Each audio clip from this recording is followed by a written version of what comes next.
जो ज्योतिर्लिंग की कथा सुनता है उसे ज्योतिर्लिंग दर्शन का फल प्राप्त हो जाता है। और हम तो सावन के महीने में सुन रहे हैं, तो बड़ी अद्भुत महिमा है इनकी, बहुत अद्भुत है। सूत उवाच, सूर्य कहते नर नारायण केव यावतारो हरध्वजा ते पाते भारते खंडे भद्रयाश्रम एवही। सूर्य कहते हैं ब्राह्मणों, विष्णु के नर नारायण नाम के 2 अवतार भारत में उधर पहाड़ों में हुए, जैसे उत्तराखंड के नाम से जानते हैं। भद्रकाश्रम में उन्होंने बड़ा तप किया।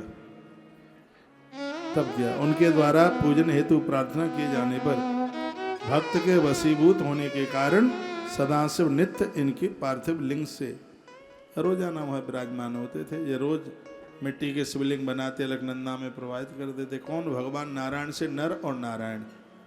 इस ग्रंथ में लिखा है ये दोनों वहां पर उत्तराखंड में पूजा करते हैं। पूज्य तो संभूत है और विष्णु अवतार है। भगवान विष्णु ही अपने 2 अवतारों में नर और नारायण रूप से, तो ये दोनों के दोनों भगवान शंकर की पूजा करते थे, नर और नारायण। बहुत सा काल व्यतीत हो गया। एकस्मिन समय तत्प्रसन्न परमेश्वर।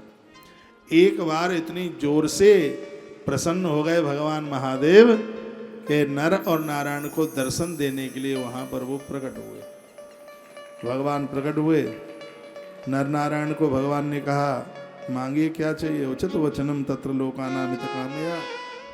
तब जगत कल्याण के लिए नर नारायण ने क्या मांगा? यदि प्रसन्नो देवे सयदि देहो वरस्तया स्तीयताम स्वेन रूपेण पूजार्थम शंकर स्वयं। कहा यदि आप हमारी तपस्या से प्रसन्न हैं, नर नारायण बोले, तो हम आपसे यही मांगना चाहते हैं कि आप अपने स्वरूप से पूजा के निमित्त स्वयं आप यहीं पर उत्तराखंड में आप निवास करें। उससे पहले भगवान महादेव की कोई पिंडी यहाँ पर थी नहीं, यहाँ आप निवास करें। ये बड़ी प्राचीन बात थी, बहुत प्राचीन काल की बात थी।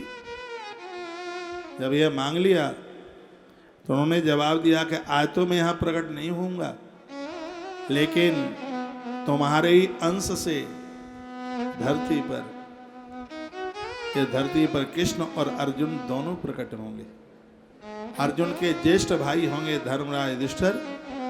जब वो अपने भाइयों के साथ उत्तराखंड की यात्रा के लिए आएंगे तब मैं प्रकट होकर के पहला पूजन उन्हीं के द्वारा करवाऊंगा। और तो हल्ला होने लगा बड़ी जोर से, और हम केदार घाटी में पहुंच गए हैं। भगवान केदारनाथ की कथा बड़ी अद्भुत। लाओ जल्दी जल्दी कह देते हैं।